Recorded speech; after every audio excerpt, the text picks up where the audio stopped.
মাত্র ৪,০০০ টাকা পুঁজি নিয়ে শুরু করা মোমবাতি তৈরির ব্যবসা আজ তাকে এনে দিয়েছে মাসে লাখ টাকা আয় করার সুযোগ।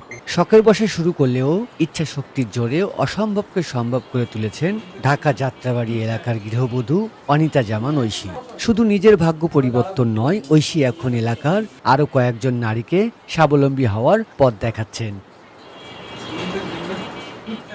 প্রথম দিকে সাড়া না পেলেও নিত্য নতুন ডিজাইনের মোমবাতি তৈরি তাকে নিয়ে যায় অন্য জায়গায়। দাম কিছুটা কম হওয়ায় ধীরে ধীরে ঐশীর তৈরি মোমবাতির চাহিদা বাড়তে শুরু করে। এরপর আর পিছন ফিরে তাকাতে হয়নি তাকে। সামাজিক যোগাযোগ মাধ্যম এবং পরিচিতদের মাধ্যমে তার তৈরি মোমবাতির খবর ছড়িয়ে পড়ে। বিভিন্ন অনুষ্ঠান এবং ঘরোয়া সজ্জার জন্য তার নকশাদার মোমবাতির চাহিদা ব্যাপক আকার ধারণ করে। আমার ক্যান্ডেলের বিজনেসটা শুরু হয়েছিল আমার বিয়ের পরে। শখের বশে এই কাজটা আমি শিখেছিলাম, ভাবিনি কখনো বিজনেস করব, কিন্তু বিয়ের পরে খুব বেশি ডিপ্রেস ছিলাম। নতুন বউ, কাউকেই চিনি না, কেউই কোনো কাজ করতে দেবে না, সারাদিন ঘরে একা বসে থাকবো। তো এই জিনিসটাই ভালো লাগছিল না, ডিপ্রেশনে পড়ে গিয়েছিলাম।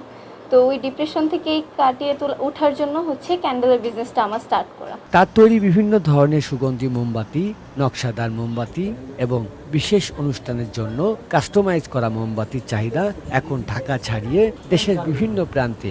বর্তমানে ৩ জন নারী কর্মীর মাসিক বেতন দিয়েও মাসে আয় করছেন ৮০ থেকে ১ লক্ষ টাকা। আলহামদুলিল্লাহ, বেশ ভালো রেসপন্স আসছে বাংলাদেশের মানুষ থেকে এই নতুন একটা সেক্টরে।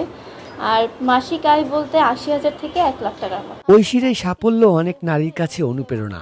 তিনি প্রমাণ করেছেন প্রবল ইচ্ছা আর চেষ্টা থাকলে সংসারের সকল কাজ সামলে ঘরে বসেই সম্মানজনক আয় করা সম্ভব। সরকারের সহযোগিতা পেলে তার এই উদ্যোগ আরও প্রসারিত হবে এবং আরও অনেক নারী স্বাবলম্বী হওয়ার সুযোগ পাবেই, এমনটাই আশা করছেন তিনি। অনেক আপুরাই হচ্ছে গ্রামে শহরে থাকে, তারা ক্লাস করে নতুন কিছু শিখতে চায়। তো তারা চাইলে আমাদের থেকে অনলাইনে এই কোর্সটি করে তারা নিজেরাই এই ব্যবসাটি শুরু করতে পারে এবং অনেক অল্প পুঁজি, মাত্র ২,০০০ টাকা দিয়ে চাইলে তারা এই বিজনেসটা স্টার্ট করতে পারে। সরকার থেকে যদি আমাদের গাইডলাইন বা অর্থ সহায়তা দেওয়া হয়, তাহলে আমরা চাইলেই এই ক্যান্ডেলগুলোকে বিদেশে রপ্তানি করতে পারব। তার এই দৃষ্টান্তমূলক উদ্যোগ নিঃসন্দেহে নারী উদ্যোক্তাদের একটি উজ্জ্বল উদাহরণ। লিটন আফরোজ, ঢাকা এক্সপ্রেস।